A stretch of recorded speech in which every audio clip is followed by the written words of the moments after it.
Hello, everyone, and welcome to another Tuesday evening here with us on our YouTube channel. As you know, we're teaching the wisdom of Kabbalah here based on the B'nai Baruch principles from Baal Sulam and Rabash. You can always go to our website, kabbalah.info, and check it out. Also, there are courses here as well, semester 1, 2, 3, and a bunch of other lessons, which you can listen and see how you like it. And if you want to go ahead, you can join the KABU Academy at kabbalah.info and join like-minded people. Now, today we're going to carry on with excerpts as we do as with every Tuesday evening. So let's get smashing without further ado. And we're going to carry on with the topic, opening the heart. Remember, this is a Congress lesson, despite the fact that we had a great Congress, which was just over. Okay, it doesn't mean that we can't go through these. It's actually good that we're going over the Congress material again. It'll give us an opportunity to chew it up. And I hope you guys watched the Congress and had the ability to kind of like integrate into it. It was rather nice and very, very emotional for all of us. Rightio then. So we're going to carry on. Opening the heart. That's the topic. This is from lesson number 2. Remember, we're continuing from lesson number 2, connecting as one man with one heart, and we're at excerpt number 5. Now, if you haven't read the previous excerpts, it doesn't matter. As you know, the excerpts come from different articles, so it's all good. We can just start from where we left off. And this is excerpt number 5. The righteous serves his creator in a different style. They all aim at the same thing, their Father in heaven. They gather and assemble one by one, as one man with one heart, and each one diminishes himself and glorifies the work for the sake of the Creator, who gives him the strength and intelligence by which to serve him. Hence, one will not be arrogant towards his friend, and they are in the world of straightness and unite with one another. All right, as usual, let's read it twice and go over it and see how we go. The righteous serves his creator in a different style. They all aim at the same thing, their Father in heaven. Obviously, righteous means we're not talking about any Tom, Dick, and Harry out there on the street. Righteous means a person who's actually attained some kind of connection, perception, understanding of the relationship between the creator and himself through the reality that we perceive. Okay, so obviously someone who's at an elevated level of perception, let's say. And the Father in heaven, obviously we're talking about the creator. There's only one force in reality which has created this reality. And what we want to do is build this connection between us and the creator via this whole reality. So the whole concept that we're working for is to aim towards that connection.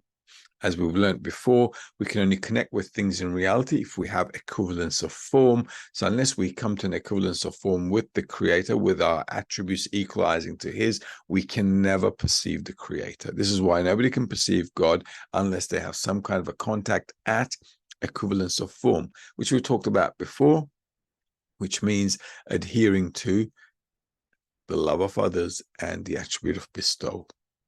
Okay, they gather and assemble one by one as one man with one heart. So what does that mean? It means that all of us are aiming for one thing, and we're only here for one thing, which is to come to bestowal to others. That's what it means when we say one man with one heart. So we have one desire and one intention to come to the purpose of life. And each one diminishes himself and glorifies the work for the sake of the creator. So all of us are actually reducing or diminishing, as it says here, our egoistic nature, right? This is going to come up when we start the work, because normally a person doesn't really see him or herself as an egoist, right? Everybody thinks, well, I'm all right, I don't do harm to others, kind of a, lovable, huggable kind of guy.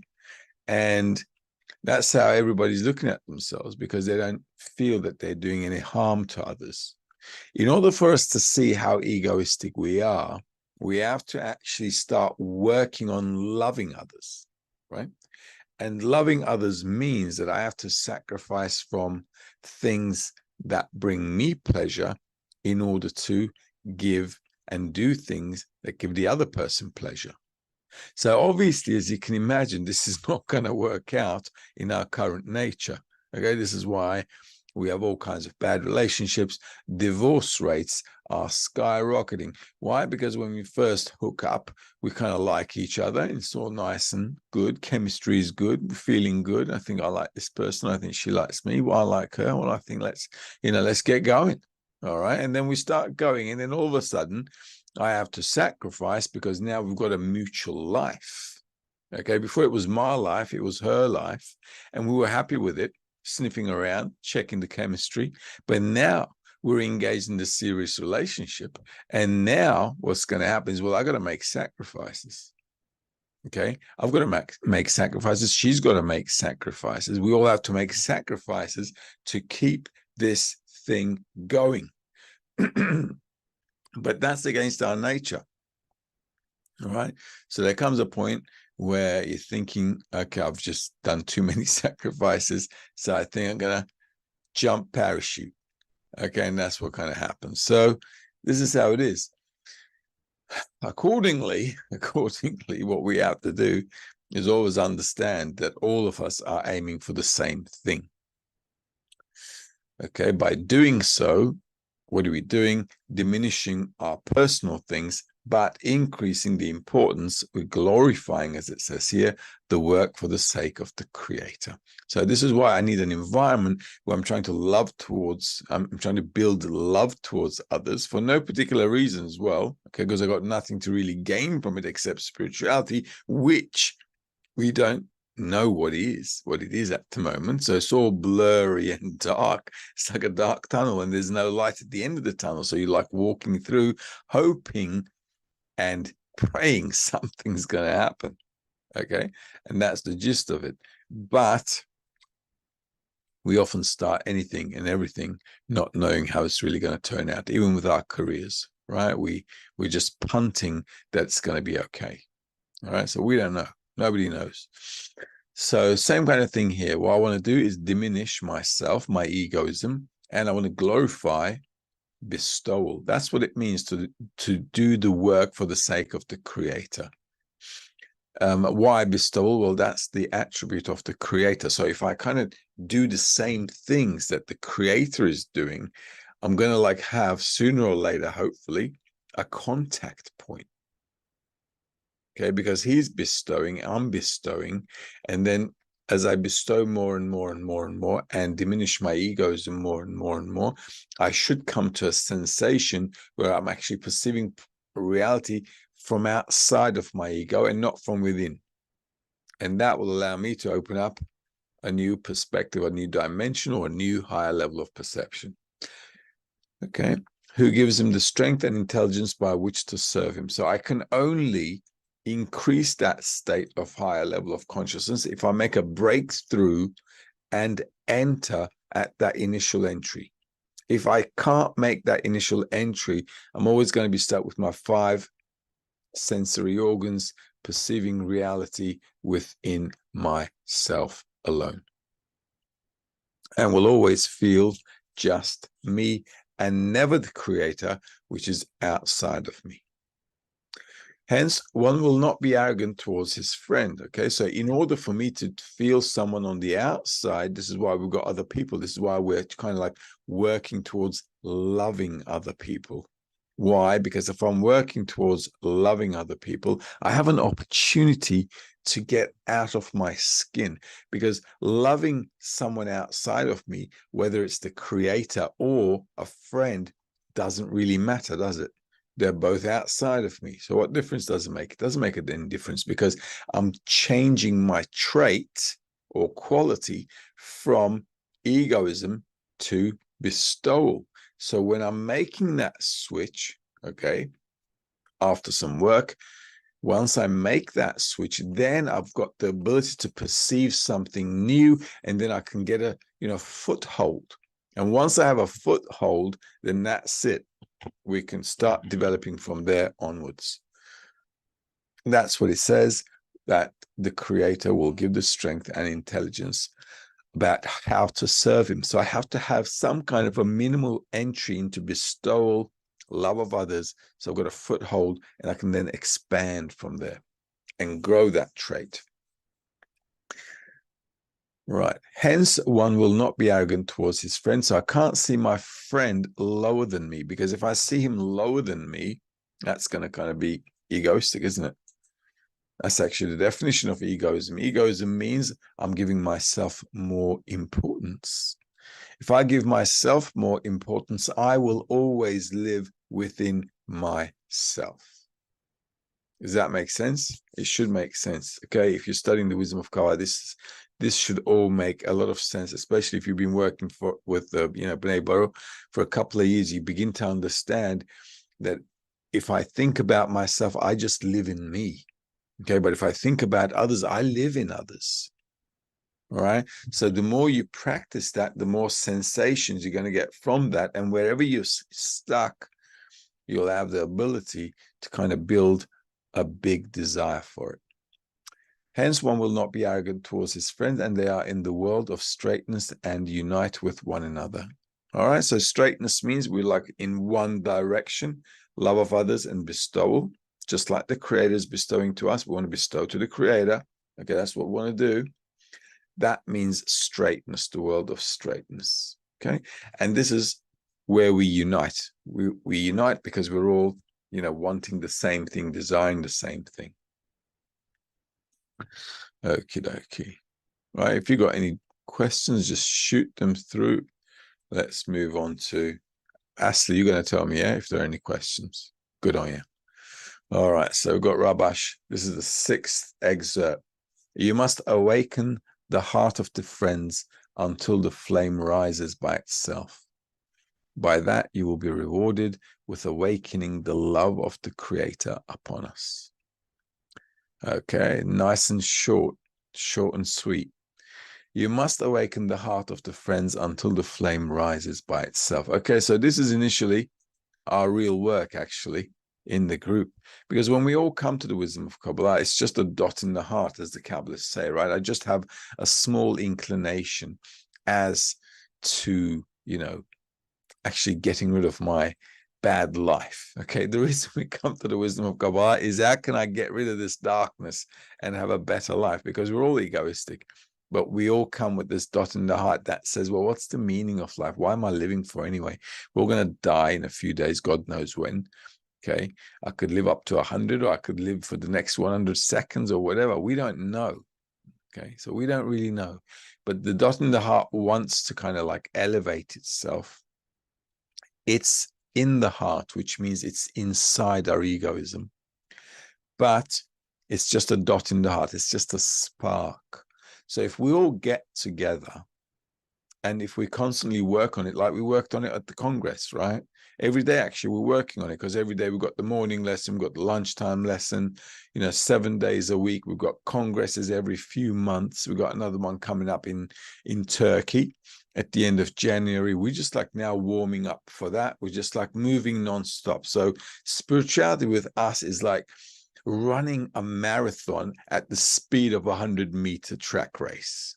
Okay, so like constantly max speed, and you're like marathoning. Okay, it's like, and the beauty of it is you never get tired if you got friends around. And that's the whole idea. So when we all get together, those little sparks start to become a flame.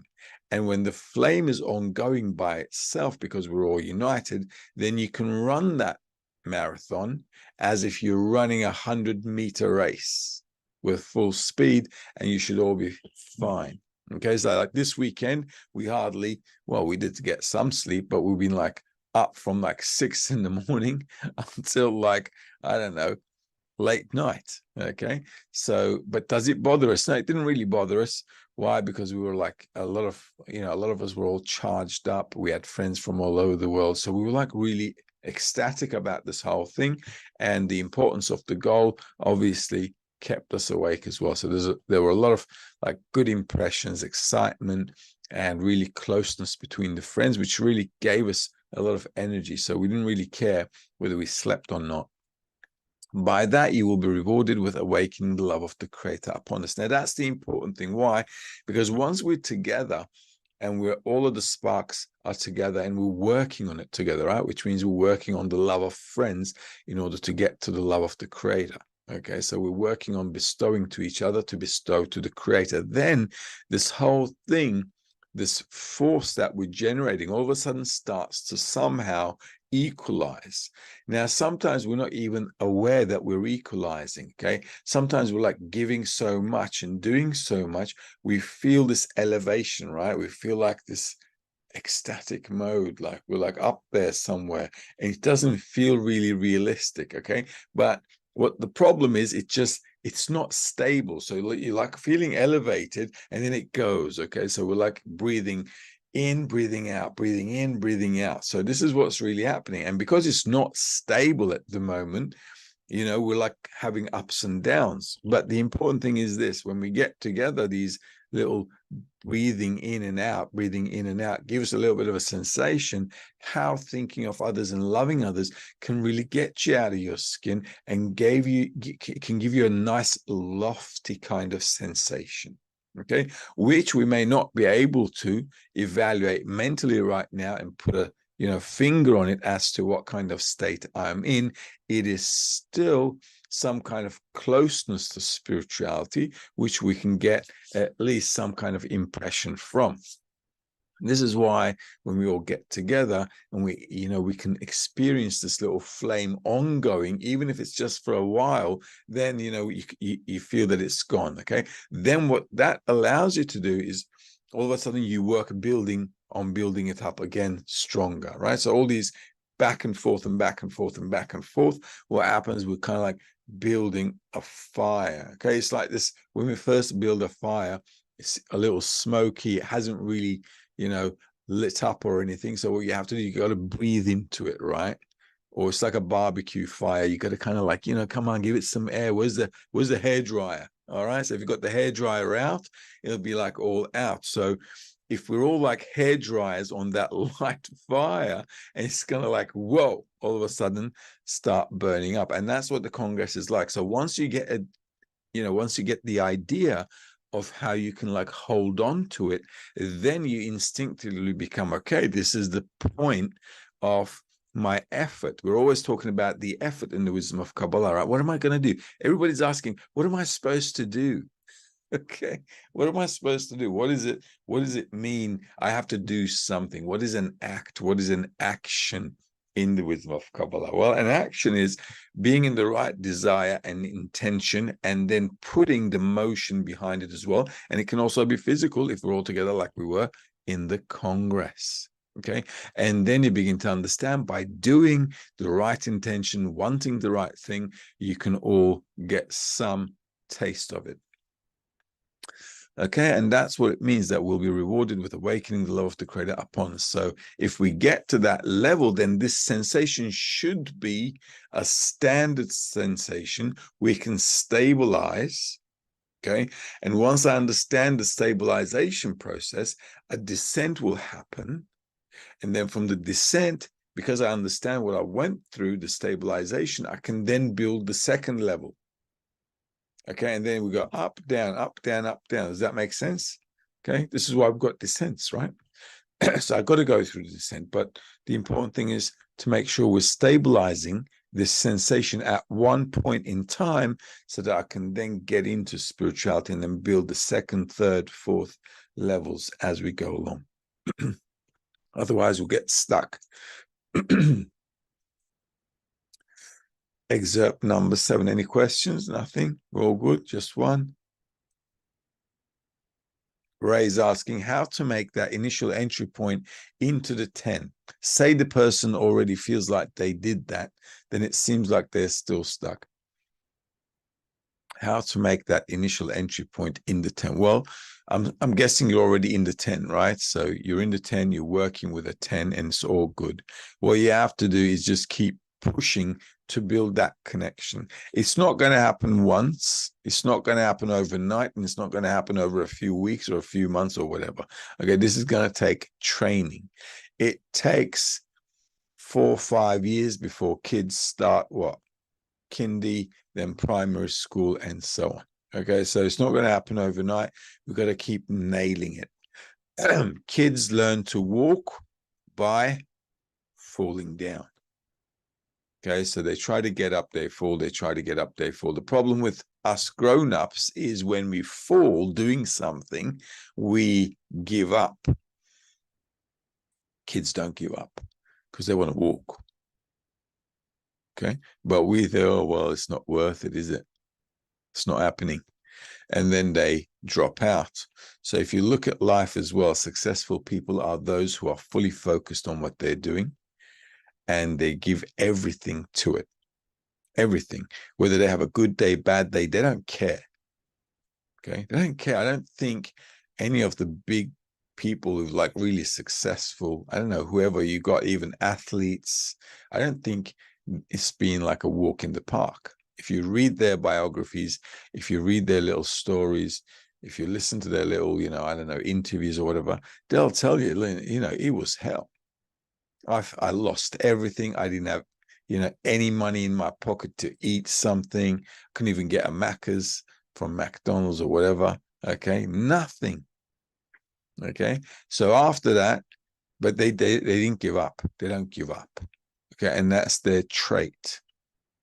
Okay, they do get depressed. They look like they look out into the sky like it's the end of the world. Okay, feel like they want to jump off that bridge, but they persevere, and this is how we should do it as well. So in the 10, we need to keep pushing for the love of others so I can start to think about them more than myself. I've got to invest in loving others as much as I can, despite I'm going to fail at it miserably. Okay. But remember, the more I try something and I fail, it's going to deplete my vessel. And then the next time I'm going for it, I should have a bigger desire. So there's a specific reason when we try to go for something and we fail and we collapse.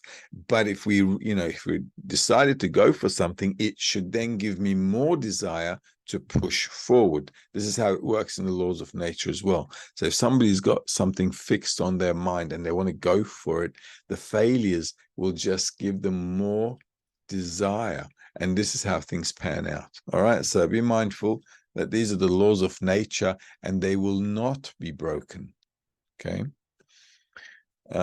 Say the person already feels like they did that, then it seems like they're still stuck. You've got to add, and you have to be a bit more innovative. Imagine you're in a romantic relationship. Okay, well, initially anyway, afterwards everything goes haywire. Okay, but let's say initially, right? So these are the first, romantic little sparks in the air. What do? You get creative.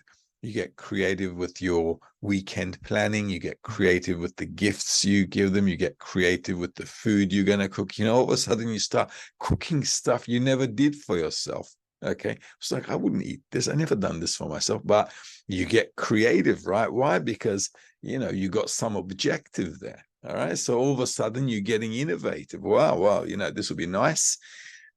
Good food, good wine. All of a sudden you start buying a bottle of wine for $80. You say, I've never bought a bottle of wine for $80. No, but, this person's worth it. Let's get innovative here. Okay. Can't be a bachelor meal now. So the same kind of thing with the group as well. Remember, we also read this in Bala Sulam's article. He says you must find ways to connect and love each other. We just have to find ways of doing it. This is why we have a lot of congresses as well, right? Virtual ones, physical ones, lessons, dissemination projects, whatever we can do, whatever we do to integrate ourselves more and more into what we want to attain gives us the opportunity and allows us to push a little bit more and become a little bit more innovative. So this is something you got to do. If you're stuck, you got to renew yourself. Same with relationships as well. This is how it's with all relationships. This is why I give relationship examples, children's examples, because this is how it is in nature. If you're a couple and your marriage is going downtown because it's boring, it's because you're not adding wood to the fire. Okay, so the fire is going down, down, down over time. So what do you have to do? You've got to innovate. You've got to renew. You got to say, okay, let's do a new honeymoon. Let's go somewhere. Why? You got to put fire into the wood. You got to put wood into the fire, not fire into the wood. Okay, obviously lighting it up helps. Whatever, you understand what I mean, right? So if you don't innovate, also the love of friends, if I don't stick a few, pieces of wood in there and keep the flame going, and if others don't do it either, we won't make it. Why do we all have to do it? Because today I've got the strength to do it, but tomorrow I won't have the strength to do it, so you've got to do it. And then the other person's got to do it. Just like in relationships, you can't expect one person to keep doing this stuff. You got to be like tennis playing. You got to. It's like playing tennis or ping pong. I got to do something. You got to do something. He's got to do. He's got to do. She's got to do. Blah blah blah. We all do something. All of a sudden, we've got fire, and plus, if we're lucky, steak on the barbie with some prawns. And then we've got Isoke is asking, how do we break into this mutual rising flame, feeling into the 10? Well, this is exactly where the creator has to come in. I've got to feel like I've really exhausted everything, every avenue. Like little kids, you give them something interesting and they'll focus on it. What's the secret of focus? Secret of focus is intrigue. Okay. If I'm intrigued by something, I'll focus. If I'm not intrigued by something, I'll be like all over the place. Look at yourself in the lesson in school. You're not intrigued by biology. You don't want to cut that frog up and check out what's inside. So you're looking out the window thinking all kinds of things. But you got a friend who's really intrigued about cutting that frog up and really getting in there.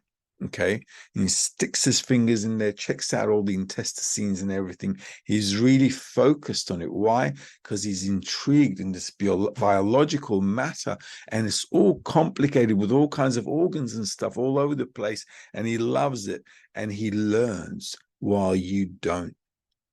So what we have to do is really dry ourselves out with everything, and then we've got to ask the creator for help, because after all that focus and intrigue, I'm going to come to a state where I say, you know what, I just don't understand how this works. I just can't do it. Okay. And then we need to get help. All right. I've got a 5-year-old. He's got Rubik's Cube. He's mucking around with it all day. He can't do it. So he says, Dad, can you help me? I said, I can. How? Let's check out YouTube. All right. So you press out to make Rubik's Cube, and they show you how you got to do. They got a little daisy pattern there with the whites and the stuff. And then you just bang, bang, bang. You're doing it. Okay. A little bit of practice and it comes together. Why? You bring solutions as a grown-up. So the creator has to bring a solution to us from a higher level.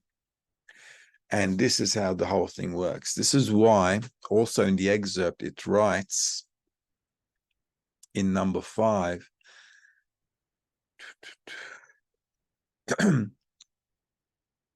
it says, the creator gives him the strength and intelligence by which to serve him.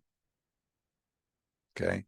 So until we come to a really big desire and an understanding, on the one hand, I want to do this. On the other hand, I don't have the tools, the knowledge, anything. I've got nothing. Okay. Then I can turn to the creator. And that is the important thing, because this is how kids and parents connect. And this is how we connect with the creator as well. They ask things from us.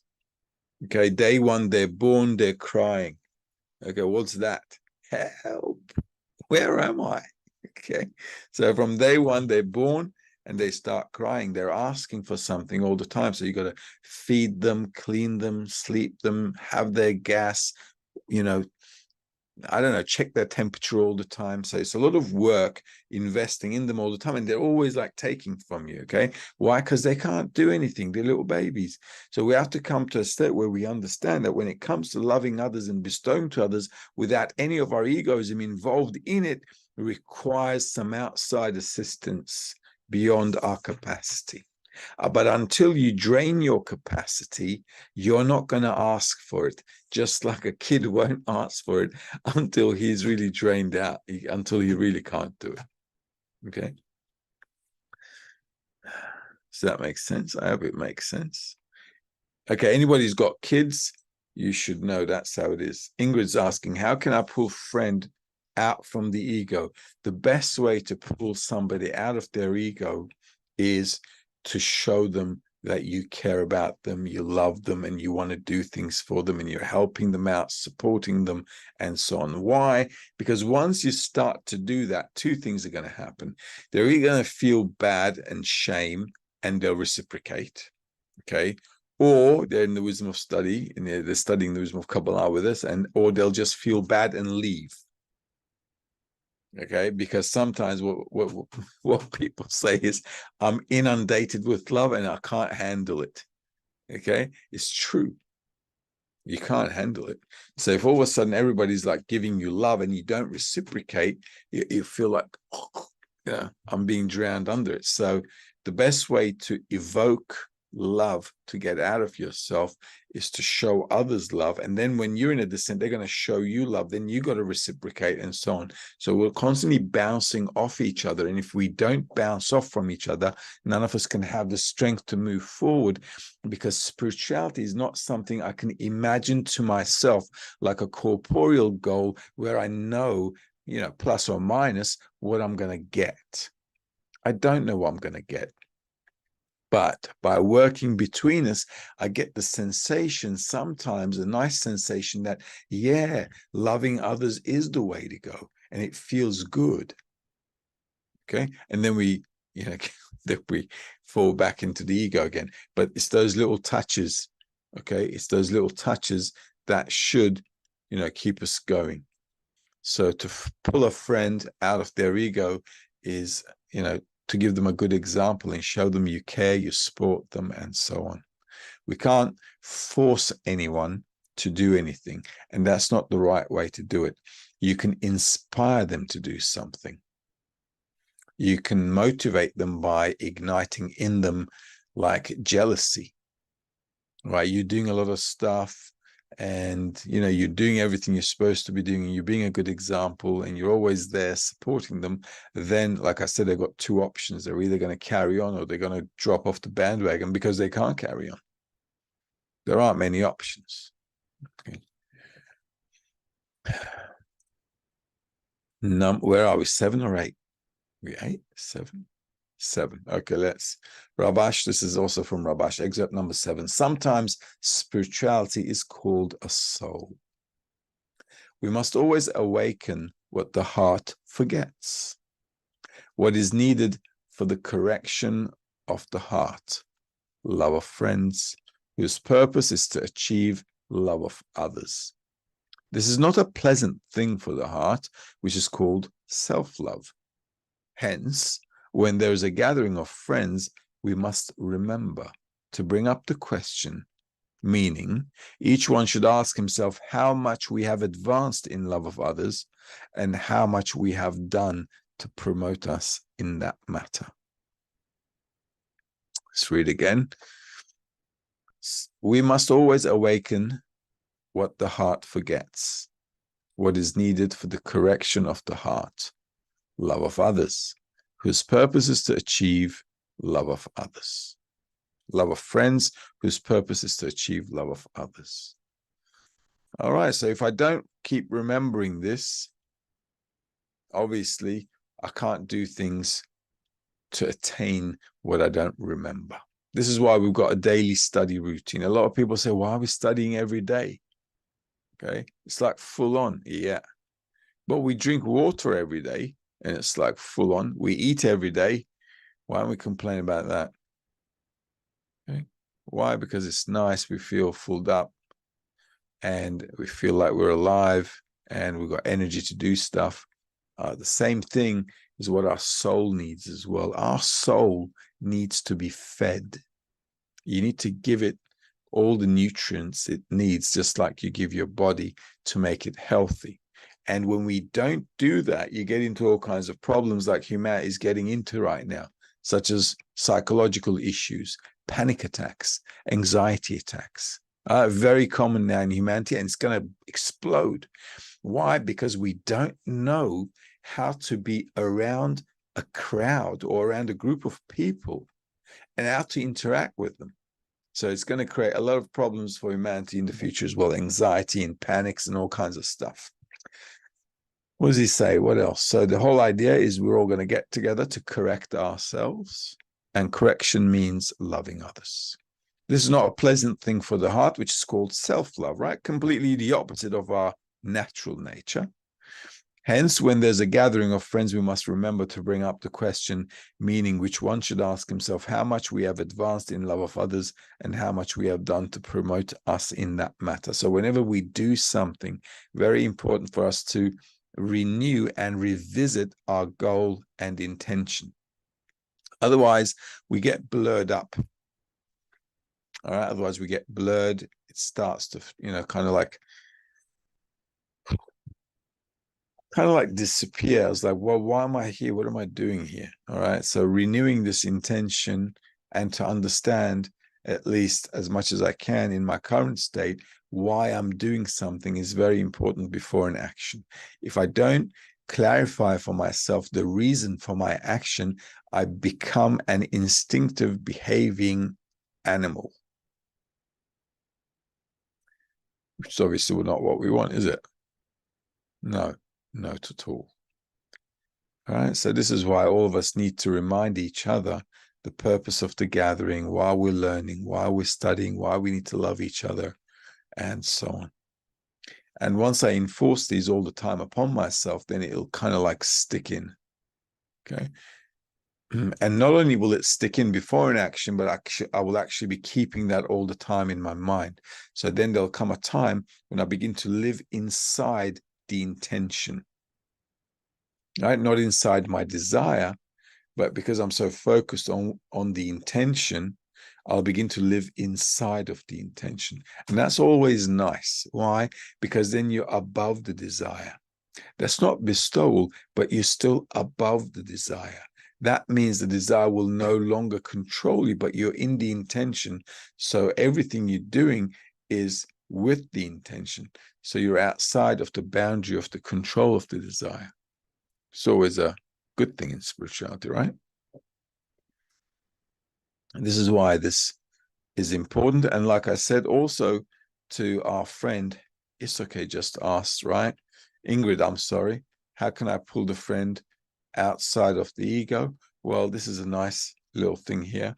How much we have done to promote us in that matter. It says we should always talk about what we did to advance or what we can do to advance more.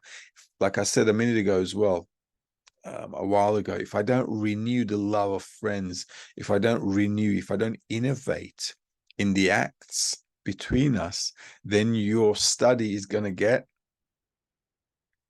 boring. It's going to get boring. Okay. And that's the last thing you want. Okay. Because then all of a sudden you feel that you don't feel anything new. Right. And then you're kind of like studying and there's nothing new in you happening because you haven't changed. For me to feel something new, I need to have a change in me. And if I don't renew the love of friends, there's nothing going to change. And then my study is going to become boring. Okay. And then I'll just dry out like a plant that's not getting any water. Okay. And it'll be game over. Rightio. Patty's asking, what does it mean to promote us? To promote us? Well, the Creator wants to promote us. He wants to promote us to what we were created for, which is the level of human. Okay, and the level of human, the level of Adam, is a level where we're similar in our attributes and actions to the Creator. So that's a higher level of consciousness we need to come to while we are still alive and living here. Okay. Marlon's asking, what should a friend do if they want to study more than anything in the world, but every time they try, their wife has an extremely negative reaction to it and it turns violent? Well, tricky situation. Well, look, it's a tricky situation, so we're difficult to advise on these kind of family matters. But in the family, we have to make our partners happy as well. Okay, I can't just want to study and then, and ignore my partner. I just can't do that. All right, it's just not going to pan out. So what we have to do, we have to also facilitate for their needs, which are not just corporeal as well, but emotional too. All right, so I always take the guys out for the weekend before the Congress. Okay, so we all go out, stay the weekend out, and I go to some nature place or the beach, where we can go out, stick around there for the weekend, have some fun, and then come back. I do the same when I go back. All right, so on Sunday, I'm going back. The next weekend, we're all going out for a weekend. So we'll go out, stay somewhere up on the mountain, somewhere on the beach. Why? Because that kind of recharges them as well. Okay, it was like, you know what? I had a little thing going on, went overseas and did my congress and stuff. Well, we also have to have a family congress. Okay, so we're going to have a family congress on the weekend, and then I've got to feed them up as well emotionally, let them have some fun, do the things they want. I never do on those weekends what I want to do. Never, ever. So what do you guys want to do? Let's do what you guys want to do. So also, if you've got a partner, maybe you need to sit down and talk about, that it's not your study, maybe. It's not maybe the wisdom of Kabbalah. It's because maybe you're neglecting what you shouldn't be neglecting. Do you see what I mean? I don't know. So it's very hard to give specific examples, obviously. Okay. But that's the whole idea. All right. So you can't neglect your partner, especially if they're not studying. You got to make sure you're taking your responsibilities corporeally as well. As you guys know, all of us in B'nai Baruch, we all have families and we all take care of them. All of us work. We got to work, take care of the family, take care of their health, whatever they need corporeally to have a normal, nice, happy life. We do it. Okay, we do it. And it's very, very important to do so. It's also a part of our spiritual growth. Why? Because we're also bestowing to them, aren't we? We're bestowing to them. We're saying, well, whatever you want, I'm going to do for you as well, so that they can have a nice, happy life as well. So it's about facilitating each other. And at a corporeal level as well, relationships should be like that. You need to care at that corporeal level as well. You can't just say, I want to attain the purpose of life and I'm going to do everything for that. And whatever. Okay, you can't do that. You just can't. It's also not good. It's also not what we study as well. So taking care of our family is very, very important. Okay. And obviously don't get violent. I think anyone who sits down and talks to a person, if you just ask them, I'm going to put this aside for the moment. I just want to listen to what you think will make you happy, and let's do it. And what do you want?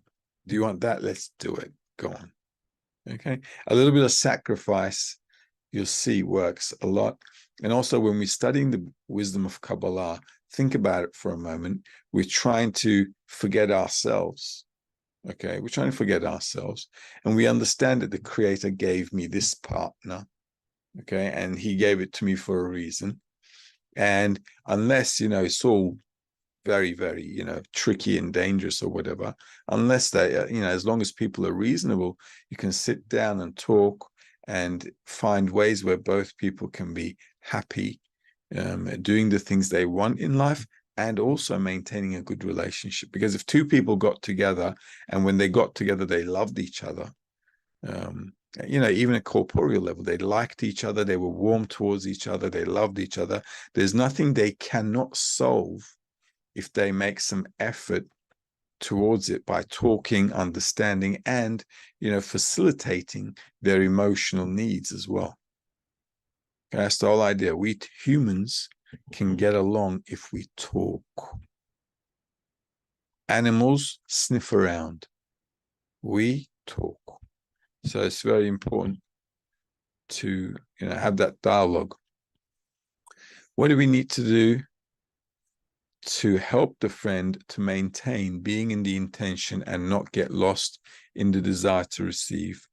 Well, one thing is, like I said a while ago to Isokes as well, that we can be good examples to the friends.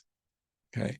And if we can help each other maintain a framework that helps, every now and then, if you guys, go out, have a cup of coffee, read something together, even on Zoom, sometimes we open up the Zoom and have a cup of coffee on Zoom, have a little bit of a chit chat because we're sometimes virtual, have a bit of a chit chat, read something. You don't have to make it hours, cup of coffee, 5-10 minutes, read a little something, and then kind of like tie it up.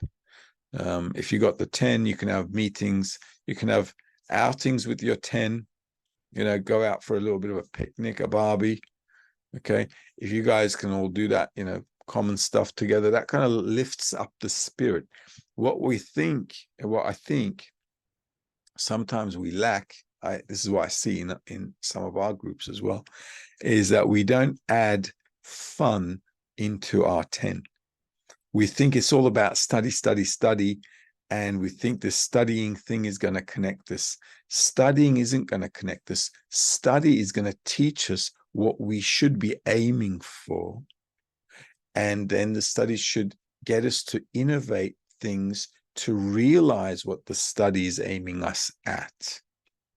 And we can make this all fun, like the Congress, right? We just had a Congress. It was like a 48-hour party.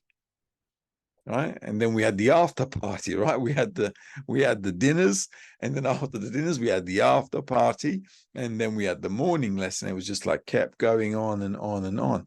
So it was like constantly alive, and that was really good. And then because we're all energized up, then you don't feel like you're in a descent. You don't feel sluggish or tired. So here, what we have to do is like really keep a good mood in the group by doing creative stuff like this. This also increases the importance of the goal, because we're all here, everybody's hugging each other, everybody's like showing love and support and increasing the importance of the goal. So all of a sudden you feel like you're really in the right place at the right time. You feel like, okay, this is the right place and the right time. So it just pans out really well. And then now you took this energy from the weekend. This is going to take us like for the next few months until the next Congress. And then we're going to have another bang. And then we've got Pesa afterwards. We'll have a virtual afterwards, the next Scott afterwards. Then all of a sudden, your whole, spiritual process is like going through all these steps to reach that one goal. And you're just constantly adding and adding and adding and adding. And the more stuff you're doing with your 10 and the group and the society overall, then you begin to get over any descent much faster. Because you got that mechanism around you. So, and then you feel like you don't feel like you're spending time in a descent. So all of a sudden you're like bang, bang out. So it's very important to get these things into a routine, that we have a framework. Like, when we go to school, they say, listen, Monday, Tuesday, Wednesday, Thursday, Friday, this is your study schedule, right? So we need to do something like that for ourselves as well. A nice tight framework where I'm with the lessons, where I'm learning things. And then I got the guides where I can implement the things. And then, just kind of like go through the process. But, we really need to make spirituality fun for ourselves. And sometimes we are lacking that in the 10s. Okay. Rightio. How about we call it a night? Well, I call it a night anyway. It's evening here. Mind you, I've got another program after this, so it won't be quite over. But we'll call it a night tonight. And we'll continue next week. Where are we? Number 8. Okay, so you remind us. We've got 3 more. We got 8, 9, 10 here, and then we'll move on to the 3rd lesson. We'll finish all the lessons of the Congress as well. It'll give us a good kind of chewing over it as well. All right. In the interim, have a great evening, And hopefully, God willing, the Creator willing, we'll see you guys next Tuesday. All the best. Bye-bye.